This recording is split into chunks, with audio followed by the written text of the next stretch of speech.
పశ్చిమాసియాలో శాంతి పునరుద్ధరణపై అమెరికా అధ్యక్షుడు Donald Trump కీలక వ్యాఖ్యలు చేశారు. యుద్ధ పరిష్కారానికి ఇరాన్ నుంచి గౌరవం చాలా ముఖ్యమని ట్రంప్ అన్నారు. ఇరాన్ నుంచి గౌరవం లభిస్తే చాలని, ప్రాంతీయ శాంతి సుస్థిరంగా ఉంటుందని పేర్కొన్నారు. ఇరాన్ నేతలు తమను గౌరవిస్తున్నంత కాలం ఎలాంటి సమస్య ఉండబోదన్నారు. ఇక్కడ భయం అనే పదాన్ని తాను ఉపయోగించానని, ఎందుకంటే అది సరైన పదం కాదన్నారు.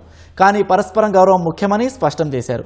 అటు హర్ముజ్ జలసంధిని పూర్తిగా తెరవడంపైన ట్రంప్ ఆశాభావం వ్యక్తం చేశారు. మరోవైపు హర్ముజ్ ఇరాన్ నియంత్రణలోనే ఉంటుందని, అయితే అంతర్జాతీయ చట్టాలకు లోబడి దీని నిర్వహణ జరుగుతుందని ఇరాన్ ప్రతినిధి బృందం నాయకుడు పార్లమెంటరీ స్పీకర్ మహమ్మద్ ఖలీబఫ్ స్పష్టం చేశారు. స్విట్జర్లాండ్ పర్యటన ముగించుకొని తిరిగి వస్తూ మీడియాతో మాట్లాడిన ఆయన జలసంధి ద్వారా రవాణాను పునరుద్ధరించి ప్రాంతీయ, ప్రపంచ ఆర్థిక వ్యవస్థల్లో మళ్లీ పురోగతి తీసుకువస్తామన్నారు.